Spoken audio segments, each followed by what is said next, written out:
തിരുവചനം തിരുമധുരം എന്ന പുതിയ എപ്പിസോഡിലേക്ക് നിങ്ങൾക്ക് ഏവർക്കും സ്വാഗതം. പ്രാർത്ഥനയോടെ ഇന്നത്തെ ശുശ്രൂഷ ആരംഭിക്കാം.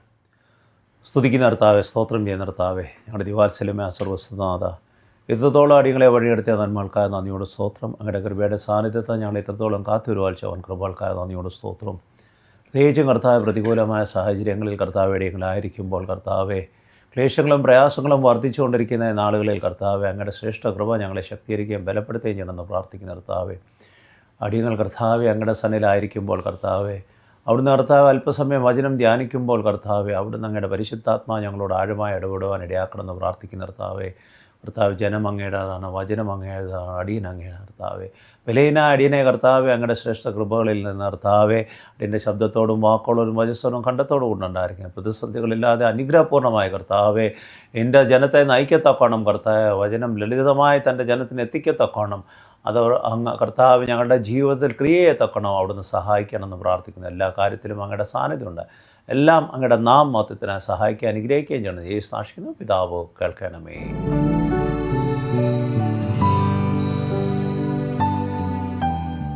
ദൈവത്തിൻ്റെ പൊതുനാമത്തിന് മഹത്വം ഉണ്ടായിരിക്കട്ടെ.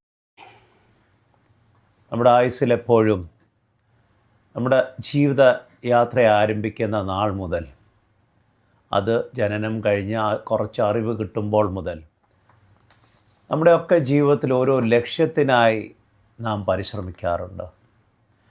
അത് ആ ചെറുപ്രായത്തിൽ ആദ്യ നാളുകളിൽ ചിലപ്പോൾ ചില ലക്ഷ്യങ്ങളായിരിക്കും. ആ ലക്ഷ്യങ്ങളുടെ തിരഞ്ഞെടുപ്പ് അല്ലെങ്കിൽ ചിന്തകൾ വരുന്നത് നമ്മുടെ ചുറ്റുപാടുകളെ, സാഹചര്യങ്ങളെ മനസ്സിലാക്കി, വ്യക്തികളുടെ കാര്യങ്ങൾ മനസ്സിലാക്കി, ഓരോരുത്തരുടെ ദൈനംദിന ജീവിതത്തിൻ്റെ പല കാര്യങ്ങൾ കണ്ടൊക്കെയായിരിക്കും. പക്ഷേ വർഷങ്ങൾ കഴിയും തോറും, പ്രായം വർദ്ധിച്ചു കൊണ്ടിരിക്കുമ്പോൾ, ആ ലക്ഷ്യം പലതും മാറി മാറി യൗവനത്തിലേക്ക് കടന്നു വരുമ്പോൾ, കുറച്ചുകൂടെ വ്യക്തതയുള്ള ഒരു ലക്ഷ്യത്തിരഞ്ഞെടുപ്പിനായി നാം പരിശ്രമിക്കുകയും അതിനൊത്തവണ്ണമായിരിക്കും പിന്നെ നമ്മുടെ മുമ്പോട്ടുള്ള ഉപരിപഠനത്തിനായി നാം കാഴ്ചപ്പാടുകൾ വെക്കുകയും ചെയ്യുന്നത്. ഇവയൊക്കെ ഒരു സാമാന്യ ജീവിത ശൈലിയായിരിക്കും.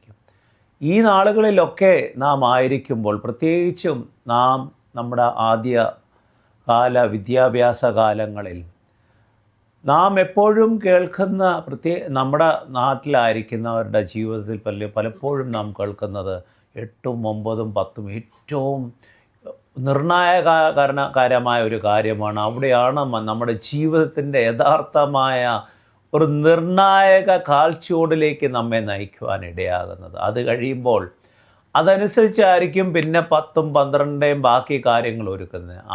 അത് കഴിഞ്ഞ് അടുത്ത നമ്മുടെ ഉപരിപഠനത്തിനായുള്ള ചിന്തകൾ.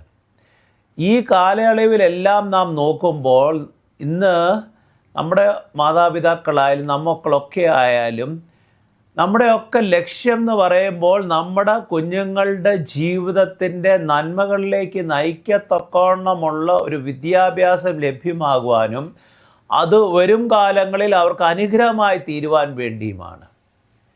ഈ തെരഞ്ഞെടുപ്പ് ഒക്കെ ചെയ്യുമ്പോൾ നാം അന്നത്തെ കാല സാഹചര്യങ്ങളും അന്നത്തെ ഔദ്യോഗിക രംഗ സാഹചര്യങ്ങളും ചിന്തിച്ചിട്ടാണ് ഈ തെരഞ്ഞെടുപ്പൊക്കെ ചെയ്യുന്നത്.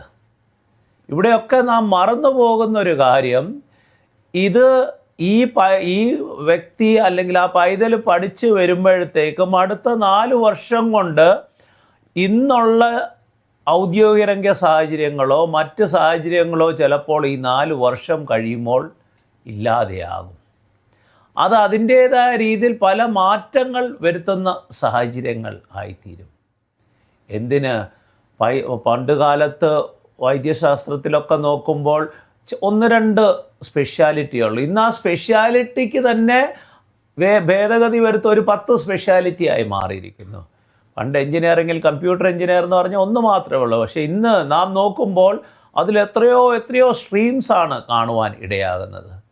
ഈ മാറ്റങ്ങൾ നമ്മൾ അതനുസരിച്ച് തിരഞ്ഞെടുക്കുവാൻ പരിശ്രമിക്കുമ്പോൾ, ഈ കാലയളവിലെല്ലാം യഥാർത്ഥമായി ഒരു ക്രൈസ്തവ സമൂഹത്തിൽ ജനിച്ചു വളരുന്ന പൈതലിൻ്റെ ജീവിതത്തിൽ മറ്റൊരു ലക്ഷ്യം കൂടെ നാം പറഞ്ഞു കൊടുക്കേണ്ട ഒരു ദൗത്യമുണ്ട്.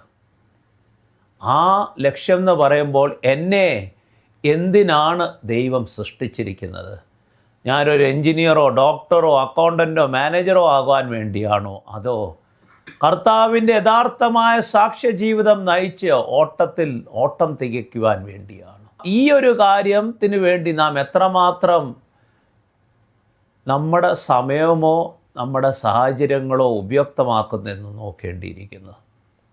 നാം പറയുമ്പോൾ നമ്മളായിരിക്കുന്ന സഭകളിലും ശുശ്രൂഷകളിലും സൺഡേ സ്കൂളും മറ്റ് അങ്ങനത്തെ പ്രവർത്തനങ്ങളൊക്കെ ഉണ്ട്, യാഥാർത്ഥ്യം തന്നെ. പക്ഷെ അവയൊക്കെ ഇന്ന് നാം നോക്കുമ്പോൾ ഒരു ചിട്ടയുടെ അല്ലെങ്കിൽ ഒരു പുസ്തകത്തിൽ മാത്രം അടങ്ങിക്കൊണ്ടിരിക്കുന്ന ഒരു കാര്യമായി മാറിയിരിക്കുന്നു. നാം നമ്മുടെ ജീവിതയാത്രയിൽ നാം ഓടുമ്പോൾ യഥാർത്ഥമായ ജീവിത ലക്ഷ്യമെന്തെന്ന് നാം മനസ്സിലാക്കണം. പൗലോസ്ലീഹ 2 തിമോത്തി 4:7 തിമോത്തിയോസിനോട് പറയുന്ന ഒരു കാര്യമുണ്ട്. ഞാൻ നല്ല പോർ പൊരുതി ഓട്ടം തികച്ചു വിശ്വാസം കാത്തു. 3 വ്യത്യസ്തമായ കാര്യങ്ങളാണ് അവിടെ പറയുന്നത്. ഞാൻ നല്ല പോർ പൊരുതി, ഓട്ടം തികച്ചു, വിശ്വാസം കാത്തു. നല്ല പോർ പൊരുതി. ഒരു ആത്മീയൻ്റെ ജീവിതത്തിൽ നല്ല പോർ പൊരുതുക എന്ന് പറയുമ്പോൾ നാം എന്താണ് ചിന്തിക്കേണ്ടത്? വിശ്വാസ ജീവിതം എന്ന് പറയുമ്പോൾ എല്ലാ ആഴ്ചകളിൽ ദേവാലയത്തിൽ കടന്നുപോയി ദൈവസന്നദ്ധയിൽ അല്പസമയം ചെലവഴിച്ച് തിരുമേശയിൽ സംബന്ധിച്ച് കടന്നു വരുന്നതാണോ ഒരു വിശ്വാസ ജീവിതം? അല്ലെങ്കിൽ അതിനെക്കാട്ടി ഉപരി പ്രാർത്ഥനാ കൂട്ടങ്ങളിലും പ്രാർത്ഥനാ ശുശ്രൂഷകളിലും സംബന്ധിച്ച് തൃപ്തപ്പെടുന്നതാണോ വിശ്വാസ ജീവിതം? ഇവിടെ നാം മുമ്പോട്ടൊന്ന് വായിക്കാം. 2 തിമോത്തി 4:2 ഇപ്രകാരമാണ് പറയുന്നത്. വചനം പ്രസംഗിക്കുക, സമയത്തും അസമയത്തും ഒരുങ്ങി നിൽക്കുക, ദീർഘക്ഷമയോടും ഉപദേശത്തോടും കൂടെ ശാസിക്കുകയും കുറ്റബോധം വരുത്തുകയും പ്രബോധിപ്പിക്കുകയും ചെയ്യുക. ഇവിടെ പൗലോസ്ലീഹയുടെ ജീവിതം നാം നോക്കുകയാണെങ്കിൽ കർത്താവിനെ കണ്ടുമുട്ടിയ ആ നിമിഷം മുതൽ അന്ന് വരെ താൻ എന്തിനു വേണ്ടി നിലകൊണ്ടെന്നോ അല്ലെങ്കിൽ തൻ്റെ ജീവിതത്തിൽ പ്രാധാന്യമേറിയ എല്ലാ കാര്യങ്ങളും മാറ്റിവെച്ചുകൊണ്ട് ഒറ്റ ലക്ഷ്യമേ ഉള്ളായിരുന്നു. താൻ ആയിരിക്കുന്ന കാലയളവിൽ തൻ്റെ ചുറ്റുമുള്ള ജനത്തോട്, അതാരുമായിക്കൊള്ളട്ടെ, അവരോട് കർത്താവിൻ്റെ സുവിശേഷം എത്തിക്കുക, സഭകൾ സ്ഥാപിക്കുക എന്നത് ഇന്നത്തെ പോലെയുള്ള സഭകളല്ല, യഥാർത്ഥമായ വിശ്വാസ സമൂഹത്തിൻ്റെ സഭകൾ, കർത്താവിൽ അടിയുറച്ച് വിശ്വസിക്കുകയും ആ കർത്താവ് പറയുന്ന കാര്യങ്ങൾക്ക് വേണ്ടി ജീവിക്കുകയും മരിക്കുകയും ചെയ്യത്തക്കവണ്ണമുള്ളൊരു വിശ്വാസ സമൂഹത്തെ സഭയായി സ്ഥാപിച്ചു. അവിടെ തിമോത്തിയോസിന് ഈ കാര്യങ്ങൾ പറയുമ്പോൾ തൻ്റെ മകനായി കാണുന്ന തിമോത്തിയോസിൻ്റെ ജീവിതം പാഴായി പോകാതിരിക്കുവാൻ വേണ്ടിയാണ്. അത് ഇന്ന് നാം ഒരു നിമിഷം നാം നോക്കുകയാണെങ്കിൽ അവിടെ വചനം പ്രസംഗിക്കുക, സമയത്തും അസമയത്തും ഒരുങ്ങി നിൽക്കുക, ദീർഘക്ഷമയോടും ഉപദേശത്തോടും കൂടെ ശാസിക്കുകയും കുറ്റബോധം വരുത്തുകയും പ്രബോധിക്കുകയും. ഇന്ന് ആത്മീയ മേഖലകളിൽ പലപ്പോഴും അനേകമായ സുവിശേഷ പ്രസംഗങ്ങളിൽ ഈ കുറ്റബോധം വരുത്തുന്ന പ്രസംഗം കുറഞ്ഞുകൊണ്ടിരിക്കുകയാണ്. ഇന്ന് എല്ലാവർക്കും കേൾക്കേണ്ടത് സാമ്പത്തികമായി എങ്ങനെ എൻ്റെ ജീവിതം ദൃഢപ്പെടുത്താൻ കഴിയുമെന്നുള്ള, അതായത് സമ്പന്നതയുടെ സുവിശേഷമാണ് കേൾക്കുവാൻ ആഗ്രഹിക്കുന്നത്.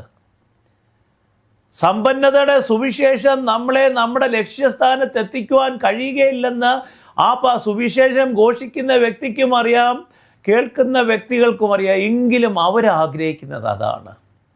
ഇന്ന് കാപട്യം നിറഞ്ഞ ഒരു ജീവിത യാത്രയിൽ നാം ജീവിക്കുമ്പോൾ നമ്മുടെ സ്വന്തം താല്പര്യങ്ങൾക്കും വ്യക്തി താല്പര്യങ്ങൾക്കും വേണ്ടി പ്രവർത്തിക്കുകയും പ്രയത്നിക്കുകയും ചെയ്യുമ്പോൾ നാം മറന്നുപോകുന്നൊരു കാര്യം, എന്നെ നല്ലതായി അറിയുന്നൊരു കർത്താവ് ഉണ്ടെന്നാണ്.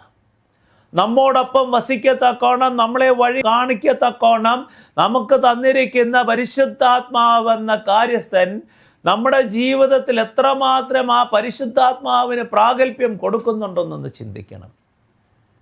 ചെറുതും വലുതുമായ ഓരോ കാര്യങ്ങളിൽ പരിശുദ്ധാത്മാവിൻ്റെ ആലോചനയിലാണോ നമ്മുടെ ജീവിതം നാം നയിക്കപ്പെടുന്നതെന്നൊന്ന് ചിന്തിക്കണം. ഇവിടെ സമയത്തും അസമയത്തും ഒരുങ്ങി നിൽക്കുക എന്ന് പറയുമ്പോൾ അത് കർത്താവിൻ്റെ രണ്ടാം വരവിനായിട്ടല്ല, നമ്മുടെ ചുറ്റുമുള്ള വ്യക്തികളോട് നമ്മുടെ സുവിശേഷം എത്തിക്കത്തക്കോണം, നമ്മുടെ സാക്ഷികൾ പറയത്തക്കോണം. അത് സമയം അസമയം എന്ന് പറയുമ്പോൾ ഏത് സമയത്തും ഞാൻ ജീവിക്കുന്നതും മരിക്കുന്നതും എൻ്റെ കർത്താവിന് വേണ്ടി എന്ന് പറയുന്ന പൗലോസ്ലിഹയുടെ ജീവിതം അപ്രകാരമായിരുന്നു. അവിടല്ല ഇന്ന് ഞായറാഴ്ച മാത്രമേ ഞാൻ പ്രസംഗിക്കുകയുള്ളൂ, അല്ലെങ്കിൽ ഈ സമയത്ത് മാത്രമേ ഞാൻ അങ്ങനൊരു ജീവിത ശൈലിയല്ല ജീവിച്ചത്. പഴയകാല പൂർവ്വപിതാക്കന്മാരുടെ ജീവിതം നാം നോക്കുമ്പോൾ ഇന്ന് ക്രൈസ്തവ സമൂഹം ലോകമെമ്പാടും വളരുവാനും വ്യാപിക്കുവാനും ഇടയായത് അപ്രകാരമുള്ളൊരു ജീവിത ശൈലി ഉണ്ടായതുകൊണ്ടാണ്. കാലം കഴിഞ്ഞപ്പോൾ സമ്പന്നതയുടെ വർധനയിലേക്ക് ഓരോ സഭകളും വളർന്നു പോയപ്പോൾ അവർ മറന്നുപോയ ഒരു കാര്യം അവരുടെ വിളിയാണ്. നമ്മെ വിളിച്ചിരിക്കുന്നത് എന്തിനാണ്? നമ്മെ ഒരു ശുശ്രൂഷയിൽ അല്ലെങ്കിൽ ഒരു സഭയിലാക്കി വെച്ചിരിക്കുന്നത് എന്താണ്? അത് ഏത് തലത്തിലുമായിക്കോട്ടെ, ഏത് തട്ടിലുമായിക്കൊള്ളട്ടെ, നമ്മുടെ ലക്ഷ്യം എന്ന് പറയുമ്പോൾ ഒറ്റ ലക്ഷ്യം മാത്രമാണ്. എനിക്ക് വേണ്ടി യാഗമായി ക്രൂശിക്കൽ അർപ്പിക്കപ്പെട്ട എൻ്റെ കർത്താവിനോടുള്ളൊരു നിത്യവാസമായിരിക്കണം നമ്മുടെ ലക്ഷ്യം. അല്ലാതൊരു സെക്രട്ടറിയോ ജനറൽ സെക്രട്ടറിയോ ട്രഷററോ മറ്റ് സുവിശേഷകരോ ഇതൊക്കെ ആയാൽ അത് ലോകപ്രകാരം ലോകം തരുന്നൊരു മാനമായിരിക്കണം. പക്ഷെ എൻ്റെ കർത്താവ് എന്നെ മാനിക്കത്തക്കോണം എൻ്റെ ജീവിതത്തിൽ ഞാൻ എന്താണ് ചെയ്യുന്നതെന്നൊന്ന് നോക്കണം. എൻ്റെ ഓട്ടത്തിൽ ഞാൻ യഥാർത്ഥമായി കർത്താവ് ആഗ്രഹിക്കുന്ന ആ പാതയിലാണോ ഓടുന്നതെന്നൊന്ന് നോക്കണം. 2 തിമോത്തി 4:3 ഇപ്രകാരമാണ് പറയുന്നത്: അവർ ഉപദേശത്തിൽ സഹിഷ്ണുത കാണിക്കാത്ത കാലം വരുന്നു. അവർ കേൾവിക്ക് ഇമ്പമുള്ളവയിൽ തൽപരരായി സ്വന്തം മോഹങ്ങൾക്കൊത്തവണ്ണം ഉപദേഷ്ടാക്കളുടെ എണ്ണം വർദ്ധിപ്പിക്കുകയും സത്യത്തിൽ നിന്ന് ചെവിതിരിച്ച് കെട്ടുകഥകളിലേക്ക് തിരിയുകയും ചെയ്യും. ഇത് തന്നെയല്ലേ ഇന്ന് നടക്കുന്നത്? ഇന്ന് സാമൂഹ്യ മേഖലകളിൽ അല്ലെങ്കിൽ ഇന്ന് സാമൂഹ്യ മാധ്യമങ്ങളിൽ അനേകമായ രീതിയിലുള്ള പ്രഭാഷണങ്ങൾ നാം കേൾക്കാറുണ്ട്. ഈ പ്രഭാഷണങ്ങൾ ഏറെക്കുറെയും നാം നോക്കുമ്പോൾ ഈ പറയുന്ന രീതിയിലുള്ള കാര്യങ്ങളാണ്. സത്യം അവർക്ക് കേൾക്കുവാൻ ആഗ്രഹിക്കുന്നത്. നിൻ്റെ ജീവിതത്തിൽ ഒരു കുറവുണ്ടെന്ന് പറഞ്ഞാൽ ആ വ്യക്തി ശരിയായ ഒരു ഉപദേഷ്ടാവല്ല. പക്ഷേ നീ ഇവിടെ കടന്നു വന്ന് നീ പ്രവർത്തിച്ചാൽ നിൻ്റെ അനുഗ്രഹങ്ങൾ 100 മടങ്ങ് കിട്ടുമെന്ന് പറഞ്ഞു കഴിഞ്ഞാൽ അത് ശരിയായ ഉപദേശമാണ്. ഇതാണ് ഇന്ന് കേൾക്കുവാൻ ആഗ്രഹിക്കുന്നത്. നിത്യജീവനിലേക്കുള്ള പാതയിലേക്ക് കാൽച്ചുവടുകൾ വെക്കുവാൻ, അതാണ് എൻ്റെ ലക്ഷ്യമെന്ന് ചിന്തിച്ച് പ്രവർത്തിക്കുവാനോ പ്രയത്നിക്കുവാനോ ഉദ്ബോധിപ്പിക്കുവാനോ കഴിയാത്ത ഒരു ജനമധ്യത്തിലാണ്, ഒരു ജനസമൂഹത്തിലാണ്, ഒരു കാലയളവിലാണ് നാം ജീവിക്കുന്നത്. ചുറ്റും നാം നോക്കുമ്പോൾ പ്രയാസങ്ങളും പ്രതിസന്ധികളും വർദ്ധിച്ചു കൊണ്ടിരിക്കുന്ന ഒരു കാലയളവ്, അസമാധാനം വർദ്ധിച്ചു കൊണ്ടിരിക്കുന്ന ഒരു കാലയളവ്, വേദനകളും കണ്ണുനീരിൻ്റെയും താഴ്വരയിൽ കടന്നു പോകുന്ന ഒരു കാലയളവ്. എന്നിട്ടും നാം കേൾക്കുവാൻ ആഗ്രഹിക്കുന്നത് എന്താണ്? സമ്പന്നതയുടെ സുവിശേഷമാണ് നാം ആഗ്രഹിക്കുന്നത്. പക്ഷെ ഇവിടെ എത്ര വ്യക്തമായിട്ടാണ് പൗലോസ്ലിഹ പറയുന്നത്? അവർക്ക് കേൾക്കുവാൻ ഇമ്പമുള്ളവയിൽ തൽപരരായി സ്വന്തം മോഹങ്ങൾക്കൊത്തവണ്ണം ഉപദേഷ്ടാക്കളുടെ എണ്ണം വർദ്ധിപ്പിക്കുകയും സത്യത്തിൽ നിന്ന് ചെവി തിരിച്ച് കെട്ടുകഥയിലെ തിരികെയും. ഇത് തന്നെയാണ് ഇന്ന് നടക്കുന്നത്. നമ്മുടെ ചുറ്റും വ്യക്തതയോടെ സത്യാത്മാവിൽ ഒരു സുവിശേഷം പറയുന്നുണ്ടെങ്കിൽ അവനെ സ്വീകരിക്കുവാൻ ആർക്കും കഴിയുകയില്ല, അവനെ ഉൾക്കൊള്ളുവാൻ ആർക്കും കഴിയുകയില്ല. കാരണം അത് പരിശുദ്ധാത്മാവ് നമ്മളെ ഇടപെടുവാൻ ഇടയാകും, നമുക്ക് അസ്വസ്ഥത വരുത്തും, നമ്മുടെ കുറവുകൾ കാണിച്ചു തരുവാൻ പരിശുദ്ധാത്മാവ് ഇടയാകും. 2 തിമോത്തി 4:5 പറയുന്നത്, എന്നാൽ നീ സകലത്തിലും ജാഗ്രതയുള്ളവനായിരിക്കുക, എന്നാൽ നീ സകലത്തിലും ജാഗ്രതയുള്ളവനായിരിക്കുക, കഷ്ടത സഹിക്കുക, സുവിശേഷകന്റെ പ്രവൃത്തി ചെയ്യുക, നിന്റെ ശുശ്രൂഷ പൂർണ്ണമായി നിവർത്തിക്കുക. അങ്ങനെ നാം ഒരു പ്രവർത്തന മേഖലയിലേക്ക് കടന്നു വരുമ്പോൾ ഇവർ രണ്ടാമതായി പറയും കഷ്ടത സഹിക്കേണ്ടി വരും. കാരണം അവിടെ നമ്മെ ആർക്കും ഉൾക്കൊള്ളുവാൻ കഴിയത്തില്ല. നമ്മുടെ ജീവിതത്തിൽ പ്രതിസന്ധികൾ എങ്ങനെ വർദ്ധിപ്പിക്കുവാൻ കഴിയുമെന്ന് മാത്രമുള്ള ചിന്തയിലേ അവർ കടന്നു വരികയുള്ളൂ. അവർക്ക് കേൾക്കുവാൻ ആഗ്രഹമില്ലാതെ അവരുടെ ജീവിതത്തിലെ കുറ്റങ്ങൾ നാം ചൂണ്ടിക്കാണിക്കുമ്പോൾ അതവർക്ക് സഹിക്കുവാൻ കഴിയാത്തൊരു കാര്യമാണ്. 1 തിമോത്തി 6:12 ഇപ്രകാരമാണ് പറയുന്നത്, വിശ്വാസത്തിന്റെ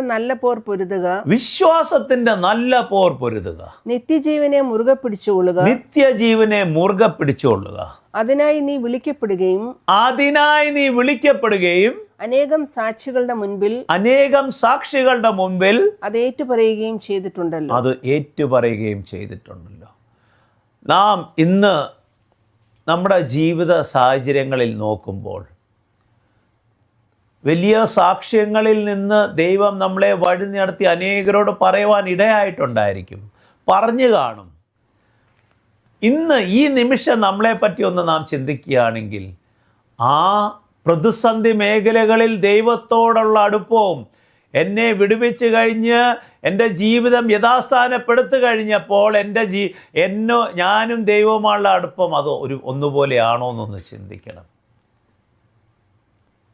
പലപ്പോഴും ജീവിതത്തിൻ്റെ കഷ്ടത്തിൻ്റെ താഴ്വരയിൽ കടന്നു പോകുമ്പോൾ നാം നമ്മുടെ ദൈവവുമായിട്ട് ഏറ്റവും അടുത്ത് നിൽക്കാൻ, അതായത് ഒരു വ്യത്യസ്തമായ ബന്ധത്തിലേക്ക് വളരുവാൻ പരിശ്രമിക്കും. അത് ആ സമയത്തും അസമയത്തും ദൈവവചനം വായിക്കുകയും പ്രാർത്ഥിക്കുകയും മറ്റുള്ളവരുടെ ദൈവത്തെ പറ്റി പറയുകയും ഒക്കെ ചെയ്യും. ഇതൊക്കെ കഴിഞ്ഞ് നമ്മളെ ഒന്ന് യഥാസ്ഥാനപ്പെടുത്തി കഴിയുമ്പോൾ നമ്മുടെ വ്യക്തിഗത ജീവിതവും കുടുംബ ജീവിതവും കുഞ്ഞുങ്ങളുടെ കാര്യങ്ങളും മറ്റ് സാഹചര്യങ്ങളൊക്കെ ഒന്ന് യഥാസ്ഥാനപ്പെട്ട് കഴിയുമ്പോൾ നമ്മുടെ ഈ പറഞ്ഞ കാര്യങ്ങളിലൊക്കെ ഒരു മാറ്റം വരും.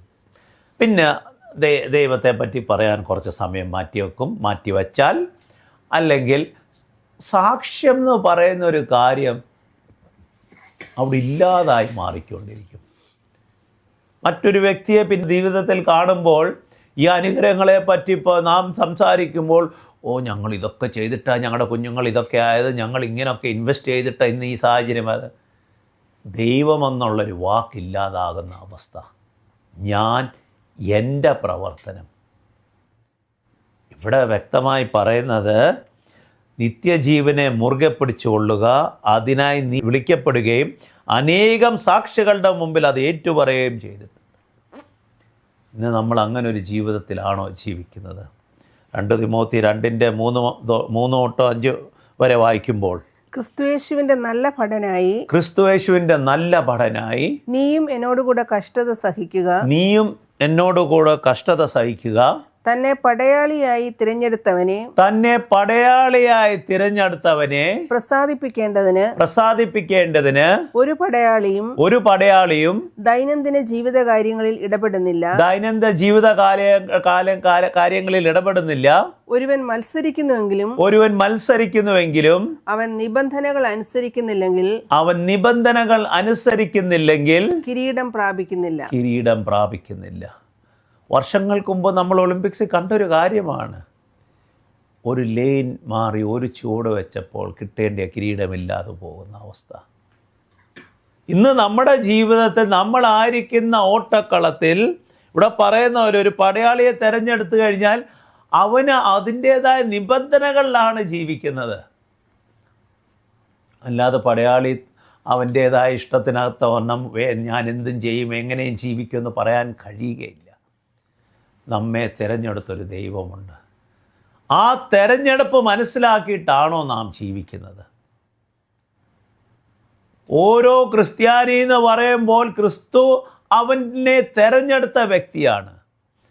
അല്ലാതെ ആത്മായ ശുശ്രൂഷകനോ മറ്റ് ദേവദാസന്മാരോ ഇടയന്മാരോ അവരെ മാത്രമല്ല, ജീവിതത്തിൽ ക്രിസ്തുവിനെ സ്വീകരിക്കത്തക്കോണം നാം കാൽ ചൂട് വെക്കുന്ന ആ നിമിഷം മുതൽ നാം തിരഞ്ഞെടുക്കപ്പെട്ടവരാണ്.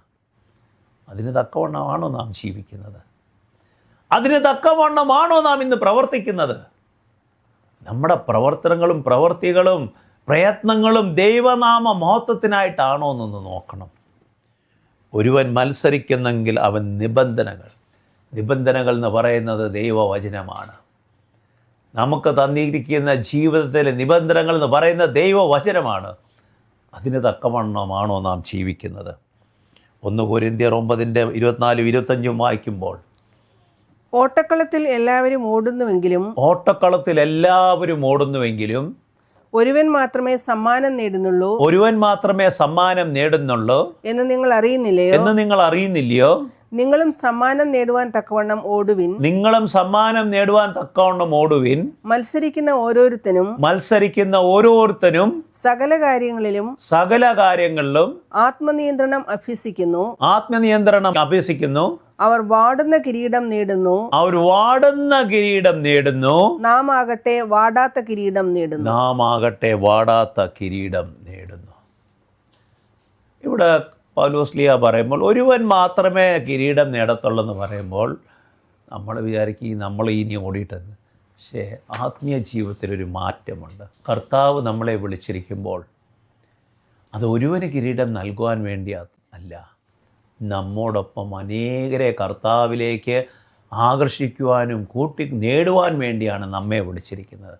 നമ്മുടെ ആത്മീയ ജീവിതത്തിൻ്റെ ഓട്ടത്തിൽ മറ്റുള്ളവരെ തള്ളിയിട്ടുകൊണ്ടുള്ള ഓട്ടമല്ല, മറ്റുള്ളവരെ കൂട്ടിച്ചേർത്തുകൊണ്ടുള്ള ഒരു ഓട്ടമാണ്.